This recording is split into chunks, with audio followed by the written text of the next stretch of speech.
Bueno, muy buen día, muy buena tarde o muy buena noche, según en qué momento estés mirando este video. Ya ahora con este tema de que algunos estamos en vivo, bueno, aquí disfrutamos de este día bello.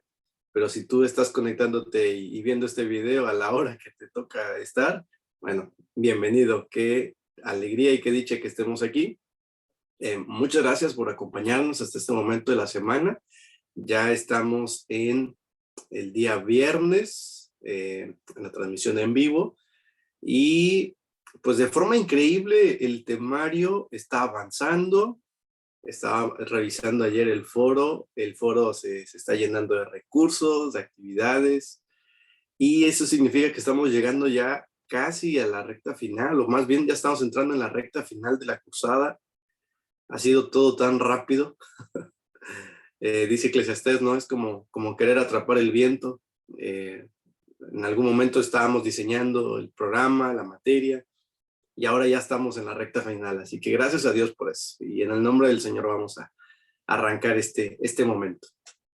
Bueno, yo espero y deseo que el tema de organización de eventos te pueda proveer lo necesario, por lo menos las herramientas básicas para organizar pues cualquier reunión, cualquier evento que se te indique o que nazca en tu corazón.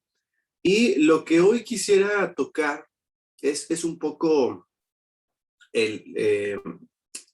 lo que se está hablando en el foro, que por cierto ha sido un foro muy, muy bueno. Este foro de esta semana está siendo un foro tal vez hasta revelador, está siendo un espacio de catarsis, de hablar, de decir lo que tal vez muchas veces no podemos o no nos atrevemos, y hoy por un tema de cumplir la consigna o la tarea, pues podemos hablarlo, ¿no? ¿Qué es lo que tendría que hacer la iglesia? ¿Qué es lo que dejaría de hacer la iglesia? O nos tendríamos que despojar como para crecer, para avanzar, para madurar, para abrir nuestros ojos a un horizonte más completo y sobre todo trabajar con las nuevas generaciones. Quise proveer este pequeño material, que es el que vamos a ver a continuación, porque cuando nosotros nos detenemos a diseñar un plan de trabajo, cuando nosotros pensamos desarrollar una estrategia administrativa, una proyección grupal, un, un, un, un enfoque de trabajo en conjunto en el área que te toque estar o como líder principal de la iglesia, eh, surgen ciertas reflexiones que debemos de hacernos antes, durante y después del trabajo. Estas reflexiones deben de estar constantemente. Si bien al principio de la materia estuvimos hablando de revisar ciertos tópicos en la visión de diseñar, hoy quiero detenerme a hacer una reflexión teológica bíblica acerca del diseño de los programas, una reflexión en realidad pues que nos va a ayudar a nosotros hoy como materia, pero también es una reflexión que nos va a permitir cimentarnos en una realidad espiritual y en un pensamiento saludable, de replantear lo que estamos haciendo, de mejorar lo que estamos haciendo o de enmendar el camino por donde estamos transitando. Y si es necesario corregir errores o despojarnos de viejos ropajes, pues también hacerlo, ¿no? Y esto tiene mucho que ver con el foro que estamos trabajando. Quiero ofrecer una disculpa también de antemano, si de pronto me detengo o no hablo muy fuerte o si se me quiebra la voz, estoy con un remedio casero. Está circulando aquí en casa un pequeño resfrío que tocó a mi bebé, después a mi esposa, y yo estoy ahí en la lucha, así que bueno. Vamos hacia un punto de partida. Miren, yo creo que estas preguntas nos van a simbrar hasta lo profundo del alma, o sea, nuestro esqueleto, nuestro ser. Eh, este punto de partida que yo les comparto ahora son dos preguntas que tienen que estar siempre en el ejercicio administrativo, en el ejercicio de liderazgo, en el ejercicio de la coordinación grupal, del ejecutar nuestras actividades. No tenemos que caer solamente en ese principio de ser solo activos, ¿no? O nos da ese síndrome de la activity, solo actividad, actividad, actividad, ¿y qué actividad hago? ¿Y qué actividad puedo hacer?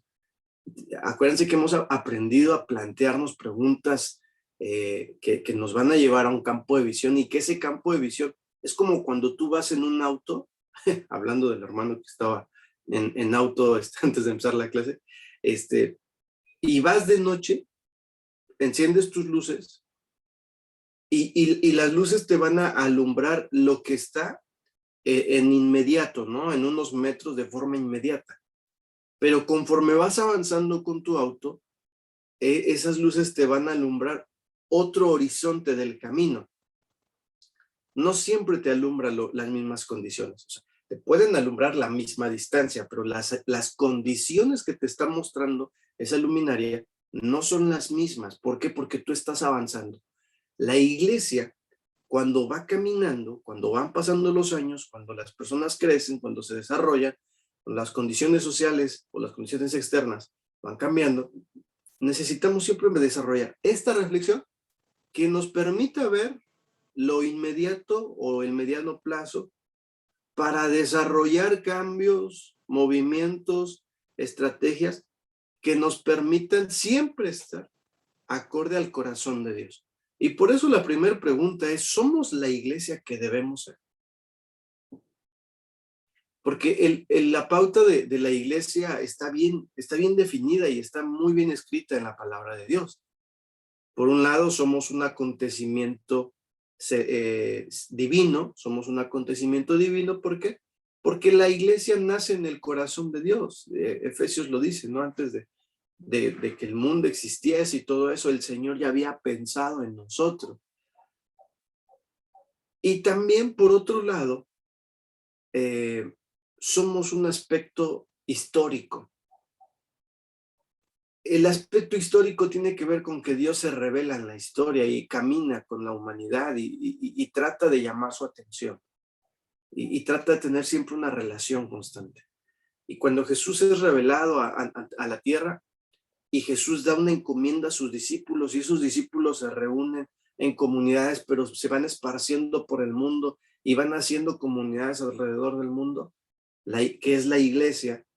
La iglesia obedece a ser el cuerpo de Cristo, esa realidad divina, el cuerpo de Cristo, un ser funcional, un ser orgánico, un ser vivo, un ser que se desarrolla, que crece, que madura,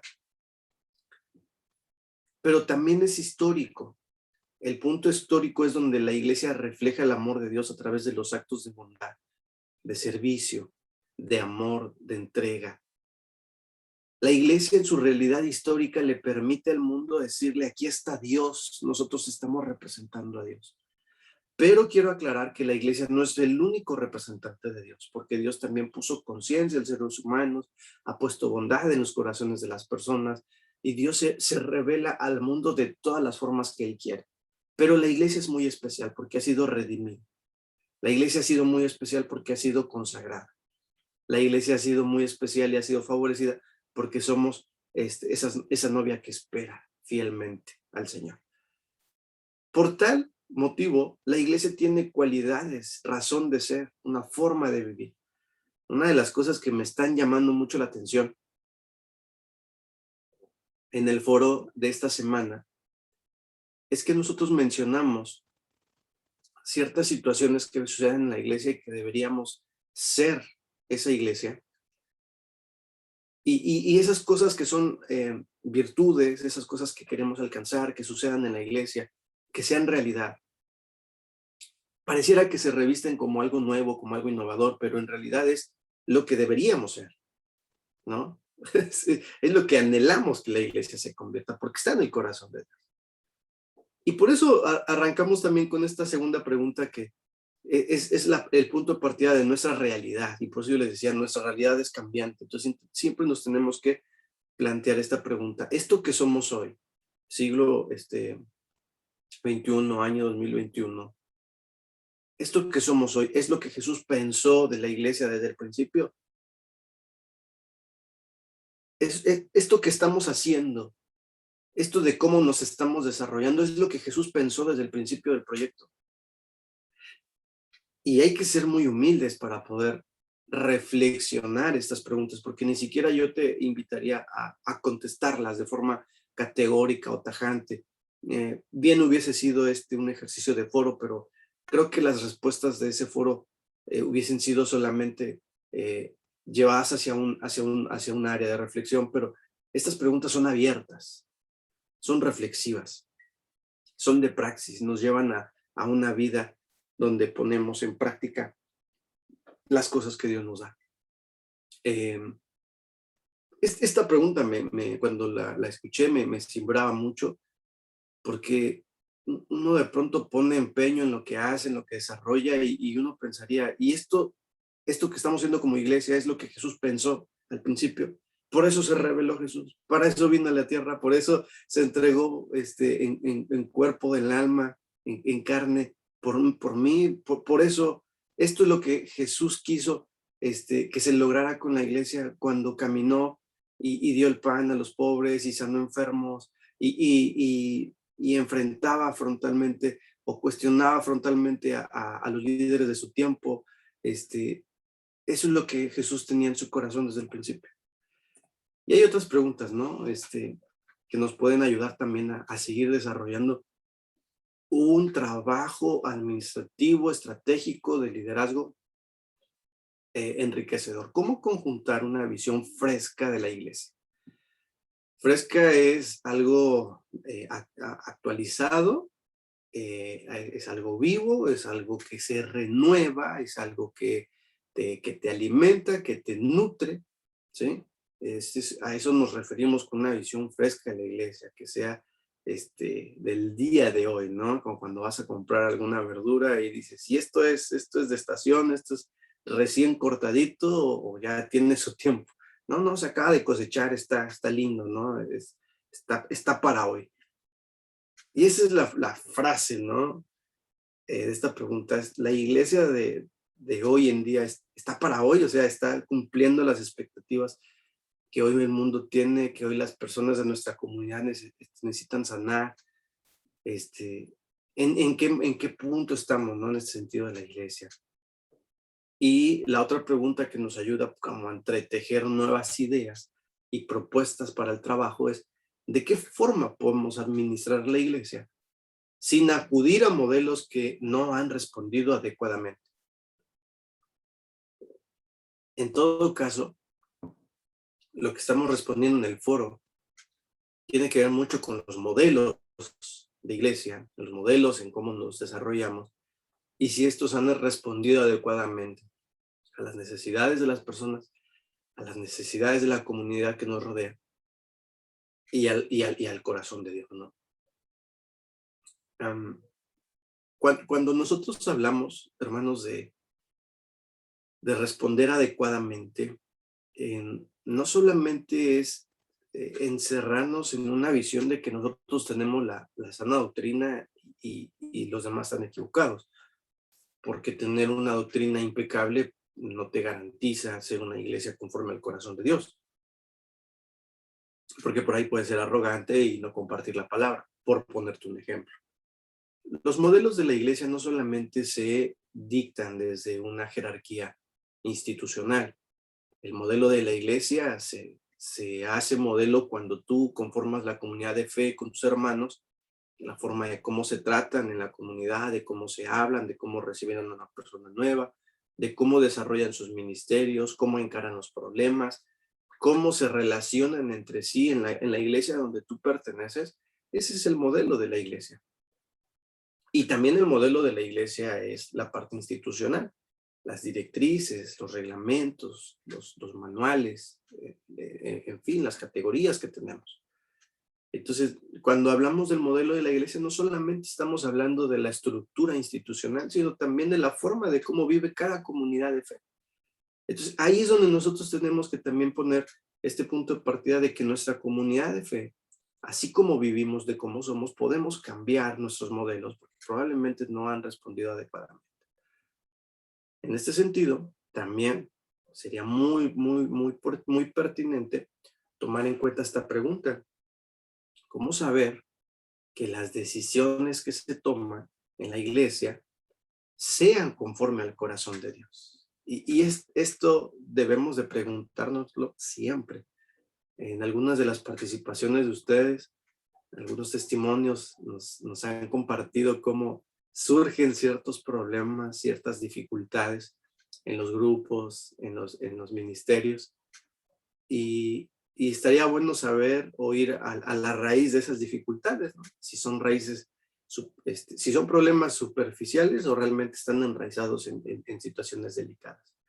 Casi siempre, no digo que es en todos los casos, los problemas que se dan a nivel grupo, a nivel ministerio, colaborativo, son problemas de una raíz superficial, de una situación muy superficial, que a uno no le gustó el color que iban a poner, que a otro no le gustó el tipo de alimento que iban a dar, pero no son situaciones profundas.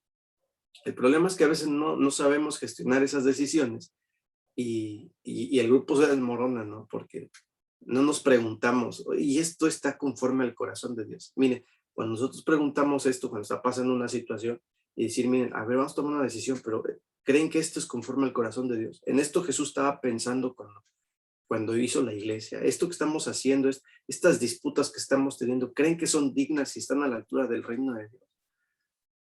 ¿O estamos en un plano muy, muy superficial, muy humano, muy nuestro? Y ahí probablemente nos dé puntos de partida para aterrizar propuestas. Bueno, algunos postulados muy puntuales que quiero dar en esta mañana es, la iglesia es la semilla del reino que Dios ha inaugurado, ¿no? Pues, la iglesia es parte de ese reino y de ese megaproyecto del reino, aunque no es la única semilla, ya lo dijimos, porque en todo caso, pues la semilla principal tendría que ser Cristo Jesús, nuestro Señor y Salvador, ¿no? Pero la iglesia es parte de ese proyecto del reino, ¿no? Esa semillita que se siembra, y dice la parábola que es tan pequeña que al principio nadie lo ve, pero después crece de forma tan frondosa que las aves vienen a anidarse a él. Y qué bueno es que la iglesia sueñe con ser esa fortaleza para el mundo, para quienes lo rodean, porque pues tenemos que ser muy claros, hermanos, la iglesia es puesta en el mundo para amar al mundo y para alcanzar al mundo. Ya lo vimos en la organización de eventos. Dios ama al mundo, alcanza a sus hijos, conforma la iglesia y a través de la iglesia alcanza también a todos los que están perdidos. O sea, esa ecuación no tiene que salir nunca de nuestra mente. Juan 3:16 lo dice, ¿no? Dios ama al mundo que envía a su Hijo.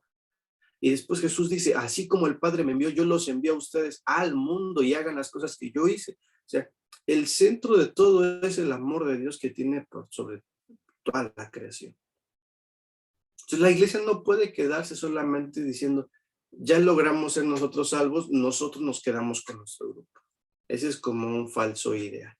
Así como Jesús se humana para alcanzar a todo hombre, pues todo hombre alcanzado por la iglesia, ¿sí? Aquí estamos hablando del valor del evangelismo, del cumplir la vocación de Dios, de alcanzar a otras personas, ha sido conectado con Dios por medio del evangelio, ¿no? O sea, al final es Dios acercándose a sus hijos, y la iglesia hace todo tipo de acciones, eventos, administración estratégica, visionaria, eficaz. Me gustó mucho el foro también de Nehemías, donde todos hablamos de ser líderes que no se conforman, que son prácticos, que no solamente dicen dentro de su corazón, me gustaría esto, ¿no? Que van, que lo encaran, que buscan recursos, que son estratégicos y que alcanzan los propósitos que Dios ha puesto en su corazón. Si Dios ha puesto propósitos en tu corazón, es porque Dios quiere seguir alcanzando a otras personas por medio de lo que nosotros somos, que somos la iglesia. Y al fin se cumple el propósito de que Dios es el centro de esta historia y el hombre es alcanzado por su grande amor a través de la iglesia. Bueno, pero no por esto podemos decir que la iglesia ya vive en forma perfecta, ya es un producto terminado. Yo creo que este es nuestro nuestro ejercicio reflexivo de toda la vida, de que la iglesia no es un producto terminado. En el foro estuvimos hablando, ¿no?, también de cuáles son las cosas, y bueno, seguiremos hablando el resto de la semana, cuáles son las cosas que tendríamos que desechar como prácticas, de las que nos deberíamos de despojar, porque no es el todo la iglesia. Y es más, yo me atrevo a decir, si hay cosas que tenemos que despojarnos como iglesia, es porque no son esencia de iglesia y no pertenecen a la naturaleza de la iglesia, y tenemos que soltarlas. La iglesia no es un producto terminado, porque en nosotros y con nosotros nos acompaña la verdad del Señor, la vida de Jesús, su testimonio, la unción de su Espíritu. Pero también, hermanos, somos personas que cometen errores, nos vamos a equivocar, va a haber tropiezos, hemos hablado de resolución de conflictos, pero también hay un grado de bondad en nuestra vida, de virtud, de salir adelante, de este espíritu que se levanta, que se reinventa, que se renueva, que en el nombre del Señor sale a hacer proyectos y nos da el Señor autoridad para orar por los demás, y esas oraciones serán contestadas. Pero también, hermanos, la iglesia en algún momento, pues, toma actos que responden a la malicia, que todavía por ahí acecha. Y no digo que nos tenemos que conformar con decir, pues somos pecadores y ya está, o sea, no vamos a avanzar. No, no, no.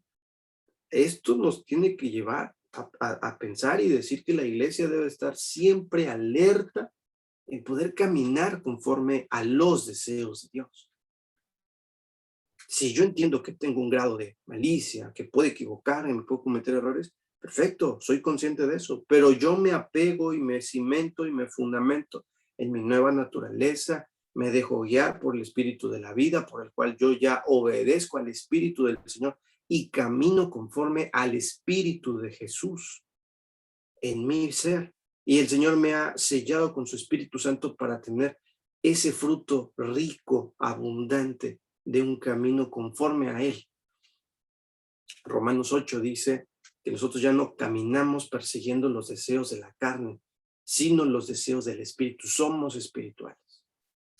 Entonces yo enfoco mi pensamiento y enfoco mi vida en ser una persona y un hijo de Dios espiritual para caminar conforme a los deseos de Dios. Y si yo lo hago así, mi iglesia también va a ser impregnada de todo lo bueno.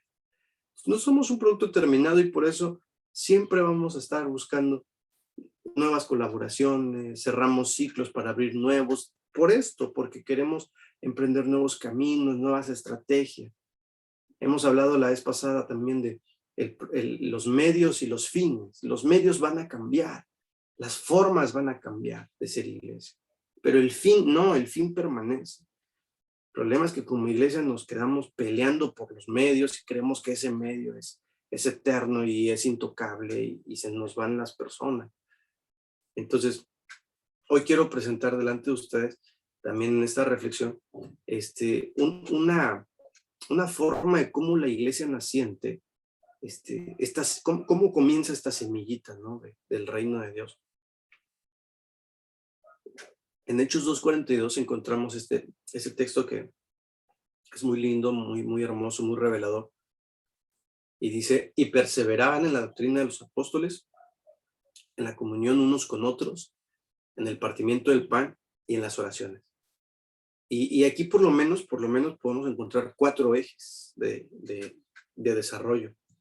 Y en esos 4 ejes de desarrollo ustedes pueden articular, planificar, diseñar, administrar de forma visionaria y estratégica para poder encarar una vida conforme al corazón de Dios. Y yo veo acá 4 movimientos. El primer movimiento es hacia adentro, ¿sí? Hay una edificación personal, es un movimiento hacia adentro, hacia la persona, porque dice, y perseveraban en la doctrina. Y la enseñanza es en mi vida, lo que Dios impacta en mi mente, lo que cambia en mi forma de pensar, los nuevos postulados que me revela a través de su palabra. El reino de Dios se enseña para después ser puesto en práctica. Entonces, entre más yo pueda aprender del Señor, más práctica visible y una práctica notoria de su amor, yo tendré para llevar a cabo, ¿sí? Después, yo tengo y yo veo un movimiento, no hacia adentro, sino un movimiento circular, una edificación comunitaria, porque dice, perseveraban en la comunión unos con otros, ¿no? Ahí está, la comunión unos con otros. Yo pertenezco a una comunidad de fe, hay una persona que es parte de mí, yo soy parte de ella, somos la familia de Dios, somos hermanos, somos cuerpo de Cristo, trabajamos juntos, estamos articulados, somos parte del mismo equipo, somos familia. Después encuentro que la iglesia tiene un movimiento hacia afuera, ¿no? Y ese movimiento hacia afuera es perseveraban en el partimiento del pan, las necesidades de las personas.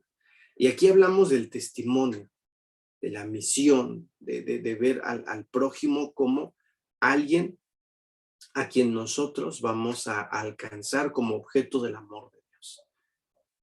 También el testimonio es la forma de cómo nosotros hacia afuera evidenciamos quiénes somos, qué es lo que hay en nuestro corazón, qué es lo que nosotros estamos hablando, cuáles son nuestras formas de ser, pero a partir de lo que Dios nos enseña, ese es el testimonio. El testimonio también se desprende de este concepto de replicar o reproducir lo que Jesús era y lo que Jesús hacía.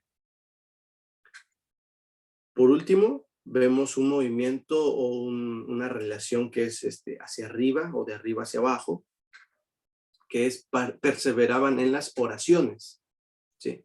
Y eso tiene que ver con la espiritualidad, con la dependencia de Dios, con la vida de oración, la intimidad con el Padre, la adoración, la alabanza, el poder ser reflexivos, el poder meditar, el poder confiar en el Señor, el quitar a un lado de nosotros el ego, la supremacía, la autosuficiencia y decir yo dependo del Señor, amo a Dios, mi vida está en sus manos y lo que Él decida para mí yo caminaré siempre fiel. Y la forma en cómo tú nutres tu espiritualidad es perseverar en las oraciones, ¿no? Entonces aquí encontramos 4 esferas, por lo menos 4 movimientos, 4 aspectos de la vida, y lo que articula cada uno de ellos es la palabra perseverar. Perseverar significa no dejar de hacer, no dejar de alcanzar lo que tú te has trazado. En la materia hemos estado revisando que todo se hace por una visión, que todo se enfoca en objetivos muy, muy concretos, todo tiene una razón de ser y hasta una actividad aprendimos a que una actividad debe de tener una razón de ser, debe tener un sentido profundo de los propósitos de Dios para las personas. Nada hacemos por hacer. Es permitir que Dios, a través de la actividad que estamos haciendo, de la estrategia de trabajo, se pueda mover para alcanzar corazones, restaurar, fortalecer, animar, renovar, confrontar, sanar, lo que ustedes crean que Dios quiere hacer con su iglesia, a través de esos eventos y de esas actividades Dios lo va a hacer. Por eso ya hemos aprendido a tomarnos en serio la planeación de los eventos. Entonces, la iglesia persevera, la iglesia no se queda estancada, la iglesia, aún en los errores, hace un momento hablábamos de los errores, de las falencias, de la malicia, aun cuando hay estas evidencias, porque somos personas, la iglesia no se detiene, la iglesia persevera, aprende del error, lo confronta, se anima, lo hace con amor, acuérdense, ¿no? La confrontación, hablar la verdad con amor, confrontar, después terminar con amor. Y continúa su camino, y no se detiene, y sigue apasionado por las cosas que Dios hace. Entonces, en esta iglesia que persevera, que va yendo hacia adelante, pues encontramos algunos ejes de trabajo que pudiéramos visualizar que pueden existir, o ustedes pueden sumar todos los que ustedes gusten, ¿no? Miren, en el movimiento hacia adentro, que es perseverar en la doctrina, yo por lo menos encuentro que la edificación o el área del crecimiento espiritual a través de la palabra, de las enseñanzas, de las predicaciones, todo lo que tiene que ver con tener una enseñanza debo de tener y desarrollar un espíritu enseñable. O sea, yo no me considero como un producto terminado. Dios sigue trabajando en mi vida. Y la iglesia, por ejemplo, echa mano de las escuelas sabáticas, la iglesia echa mano. Me ha gustado mucho leer en sus comentarios que las predicaciones deben de ser predicaciones contextuales, deben de aterrizarse en un bien para el aquí, para la ahora, para lo que estamos viviendo. Y no solamente, como lo decía el pastor Corson, ¿no? Y que lo leímos en el artículo, no solamente hablar de terminologías bíblicas que muchas veces ese día que llegó una persona nueva no supo ni cómo rumiar ese concepto. Y muchas veces también nosotros como iglesia estamos tan familiarizados de esos conceptos que ya los decimos por decir, ¿no? No vamos al trasfondo de las cosas, ¿no?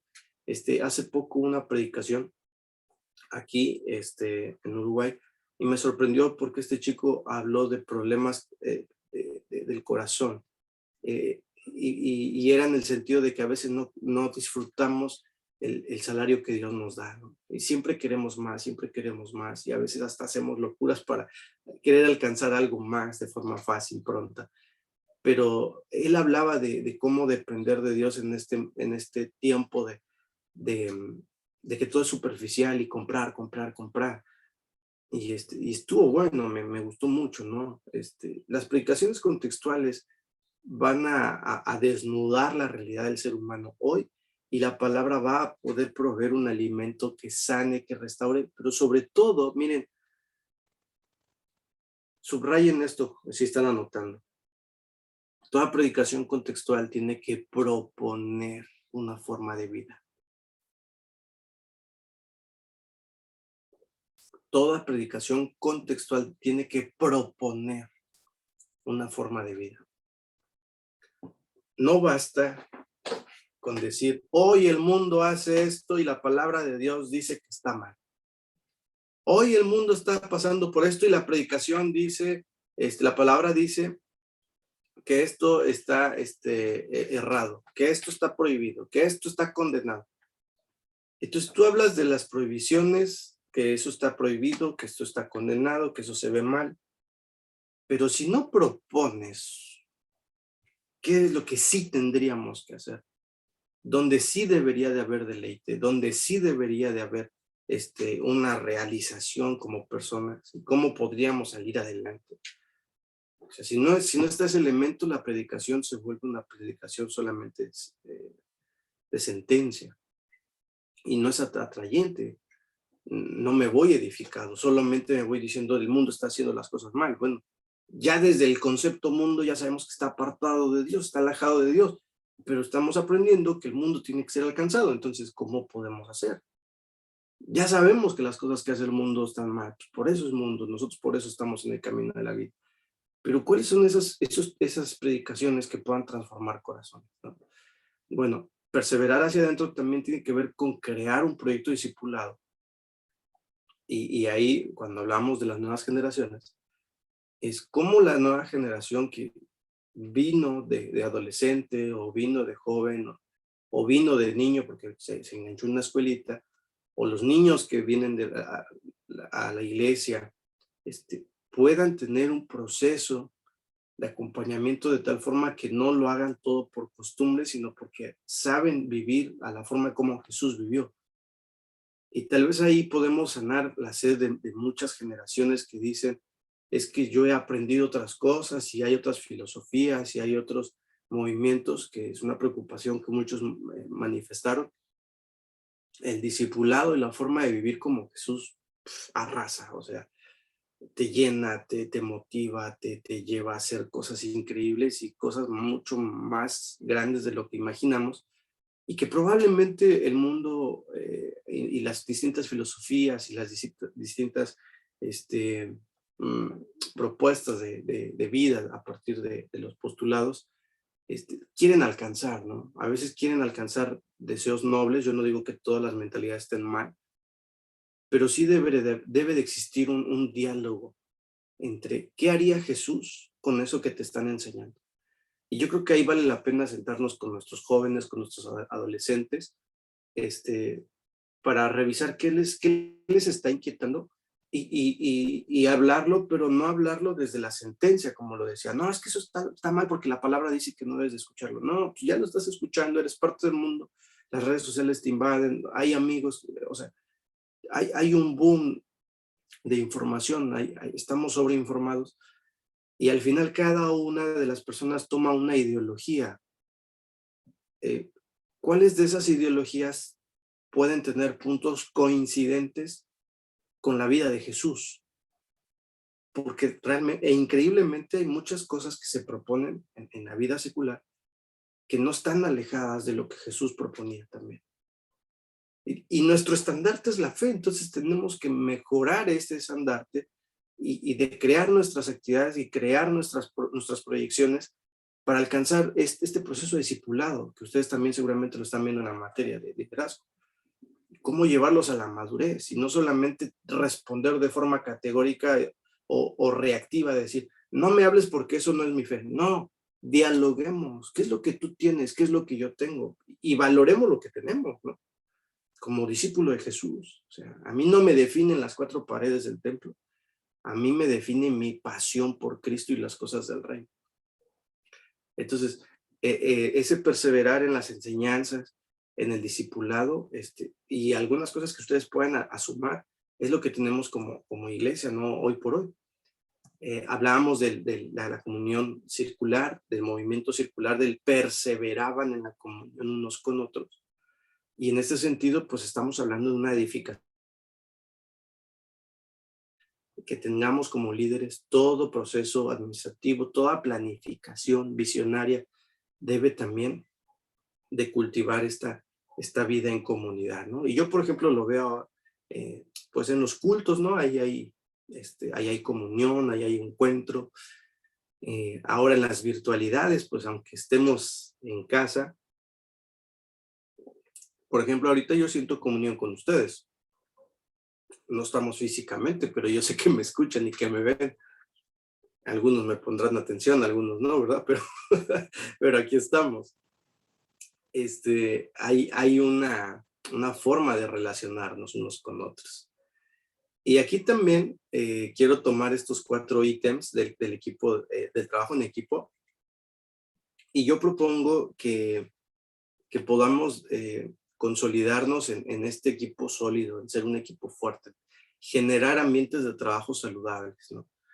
Hay un libro que me gustaría promocionar porque no es algo que yo estoy inventando. Es este libro que se llama Liderazgo Generacional del doctor Lucas Leitz. Ustedes lo pueden encontrar en la red o en la web.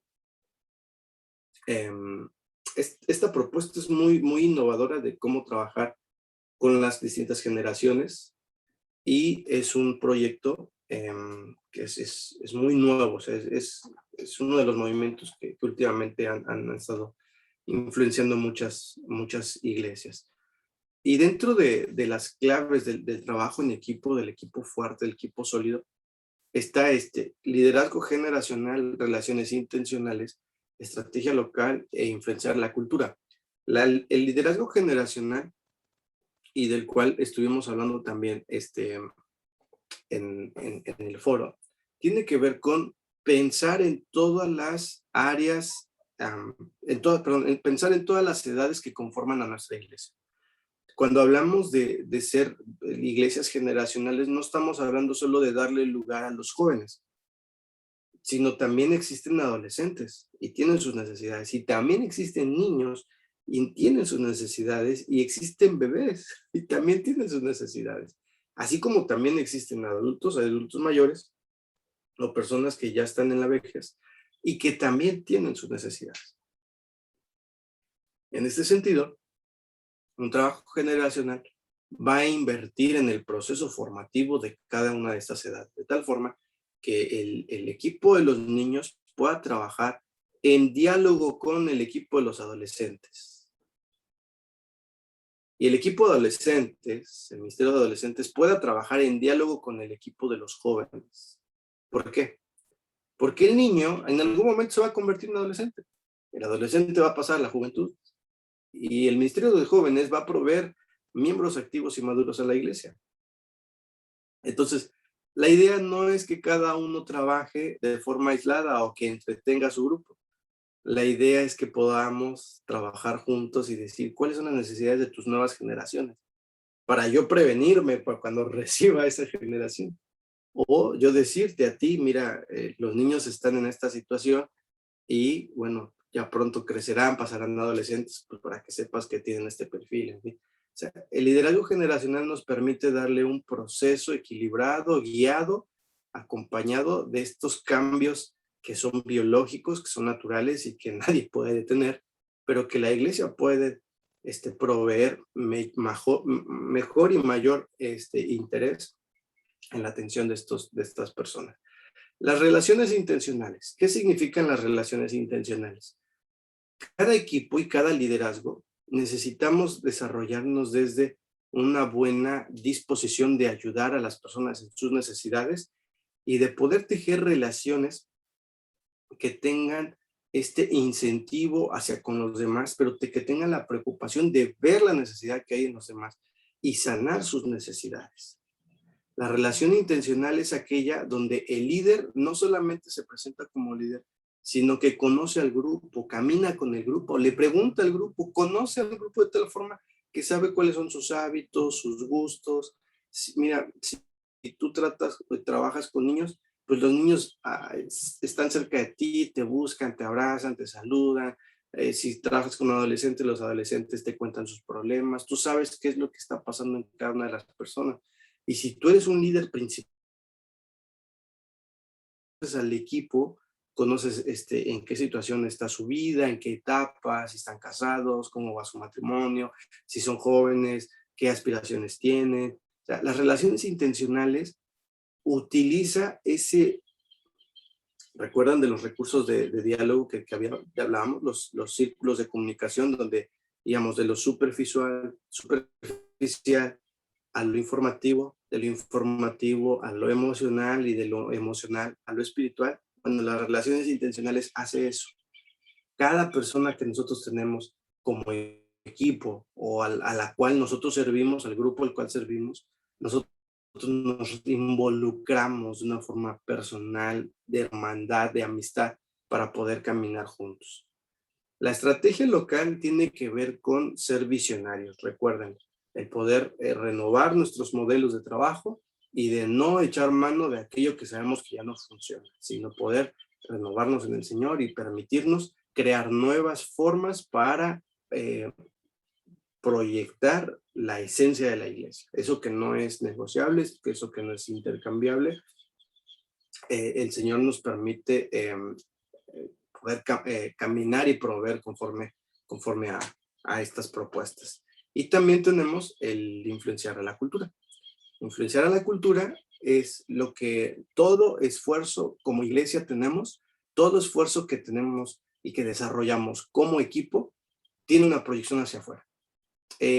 Tristemente o desafortunadamente,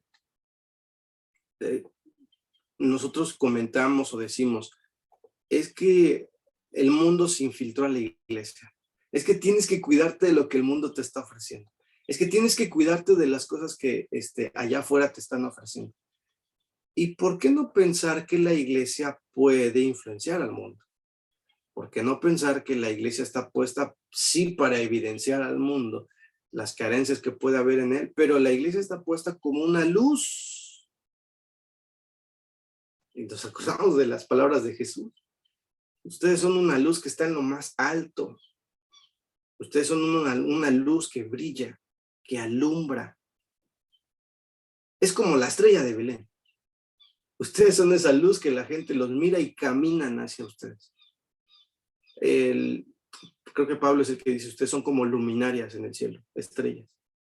Y era la forma en cómo el mundo veía las estrellas y se desarrollaba una especie de orientación en cuanto a las estaciones del año, en cuanto a la navegación, al rumbo. O sea, la iglesia marca el rumbo para el mundo.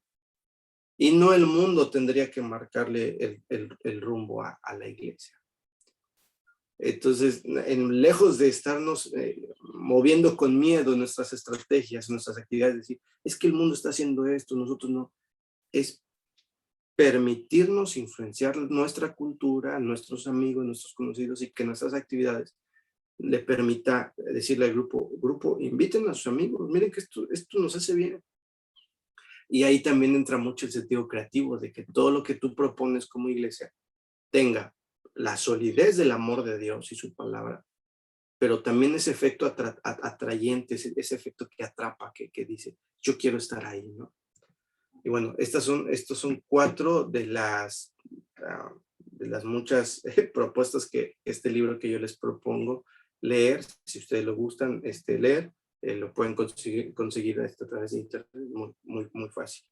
Bueno, si alguno tiene la intención de adquirir este libro, puede, ya voy a aparecer aquí, promotor de la página, pero las revistas que ustedes están leyendo, que de pronto estoy subiendo, tiene que ver con este proyecto, el proyecto de liderazgo generacional. Sí, está muy bueno. Si ustedes quieren hacer una membresía, es muy económica y tienen muchísimos recursos para poder enriquecerse. Bueno, hablando de la pastoral, porque estamos hablando de perseverar en la comunión unos con otros y cuidarnos unos con otros. Dentro de nuestro desarrollo de trabajo y administrativo y de estratégico está el cuidar a las personas, el tener una pastoral de visitación. Y ahora, por ejemplo, ya se ha dado este monitoreo a distancia, ¿no? Por el hecho de que hemos aprendido a que las distancias, lejos de separarnos, tendrían que unirnos a través, pues, de los medios digitales.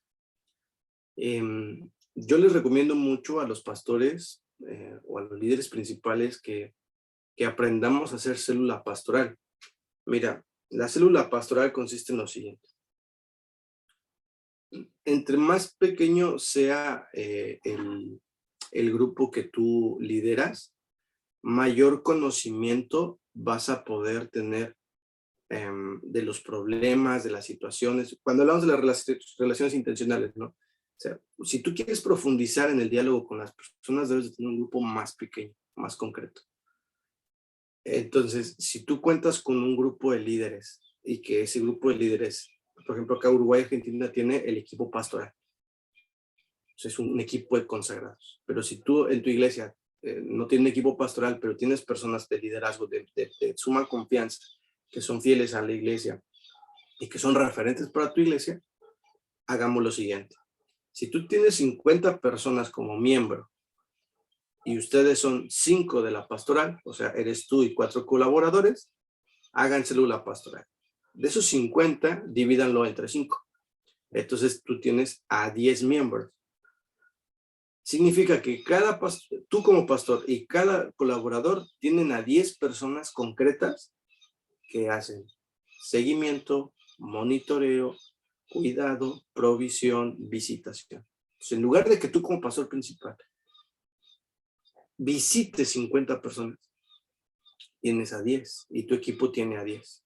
Eso es célula pastoral. Si tú trabajas en un grupo de 20 congregantes o de 30 congregantes y ustedes son 3, pues también son 10 personas que les van a llamar, que van a hacer toda la parte del trabajo pastoral, el monitoreo. Entonces, cuando tú te reúnes con el equipo y hablan de cómo está la situación espiritual de la iglesia, la comunidad de la iglesia, cada uno va a dar como un informe, una referencia de sus 10 o de sus 5 o su grupo de 3 que le tocó pastorear.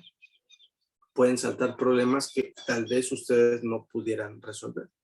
Y este es el principio que Moisés tuvo con el pueblo, cuando Jetro le dice, pon líderes. Entonces, este es un ejercicio que necesitamos hacer para poder revisar constantemente cómo está la iglesia. Por ahí la pastoral te da esta facultad de intervenir en consejo, en apoyo, en oración. Pero si hay un problema que se supera tus recursos, pues hablas con el equipo completo, el pastor principal, y van y pueden intervenir para ayudar. Entonces, de esta forma también preservamos la comunión unos con otros. Vamos cerrando. con este movimiento hacia afuera, que es el partimiento del pan, una perseverar hacia los demás. Aquí estamos hablando del testimonio, de cómo la iglesia se revela hacia las demás personas, cómo la iglesia encara con amor pues su testimonio para con los demás, la misión por la cual nosotros fuimos llamados, de poder sanar, de poder liberar, de poder consolar, de poder acompañar, de poder abrazar. O sea, tantas cosas que el Señor delegó a su iglesia, que aquí nosotros enfocamos nuestros esfuerzos para ir hacia afuera, ¿no? Ser una iglesia visible. Yo creo que como administradores y como creadores de planes estratégicos, necesitamos tener actividades que dan evidencia que somos iglesia. Y yo creo que en eso sí pensaba Jesús, porque todo lo que Jesús hacía era visible, era tangible. No para decirle a las personas, mírenme a mí, sino para decirle al necesitado, aquí está Dios contigo. Entonces, podemos empezar o podemos probar, ¿no? Yo lo pongo acá como un ítem muy de ejemplo, ¿no? Que un sábado por mes, por ejemplo, cada iglesia o cada área de la iglesia tenga una actividad que da evidencias de que son iglesia. Un sábado por mes pueden compartir algo, ir a orar, a visitar, o hacer actos de servicio, de ayuda, o invitan a una familia que no es de la iglesia a almorzar a su casa, y solo por el hecho de compartir el alimento. O sea, hay tantas cosas que podemos hacer como iglesia para hacer visible que Dios está con nosotros, pues que al mundo le urge ver la manifestación de los hijos de Dios, como dice Romanos. Y esto es, por ejemplo, una forma de forma periódica, ¿no? De hacerlo de forma periódica. Pero cuando hablamos también de proyectos sólidos de impacto y de apoyo social, que es nuestros proyectos hacia afuera, el proyecto que ustedes tengan necesita ser algo que esté consolidado, que se le dé seguimiento, algo que se le dé continuidad, que se le brinden los recursos, el apoyo. Miren, apenas yo hablaba con una de las iglesias que me tocó aquí cobijar en Uruguay, y yo le decía, si este proyecto ustedes lo abrazan como iglesia y se esfuerzan solo en que este proyecto resulte benéfico y circule, no se preocupen en hacer otras cosas, enfóquense a esto, como iglesia a todos. Este proyecto les va a permitir a todos darles un lugar de pertenencia, de servicio. Es un proyecto que es para impactar a los de afuera y para trabajar con las distintas generaciones. Digo, no se preocupen por hacer otras cosas. Este proyecto, aliméntenlo, hay que consolidarlo, hay que renovarlo constantemente, piénsenselo bien, reúnense con el equipo, enriquezcanlo, en fin, a hablarle al mundo de quién es la iglesia. Y por último, hablando del perseverar en las oraciones, que es la espiritualidad, la dependencia de Dios, pues como equipos de trabajo necesitamos siempre, siempre, siempre poner los pies en la tierra, nuestra mirada en el cielo y el corazón en el corazón de Dios. Propiciemos que todo lo que hagamos vaya respaldado por Dios. Nunca es por mis méritos, nunca es por mi fuerza, nunca es por mi talento. Jamás tenemos que hacer las cosas porque se me ocurrieron hacerlo o porque estaba buenísimo hacerlo y tal vez era atractivo. Siempre hay que depender de Dios.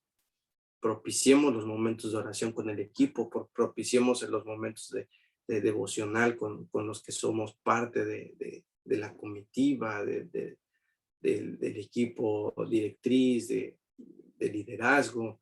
Permitamos hacer, pues ahora con el tema de los medios digitales, ¿no?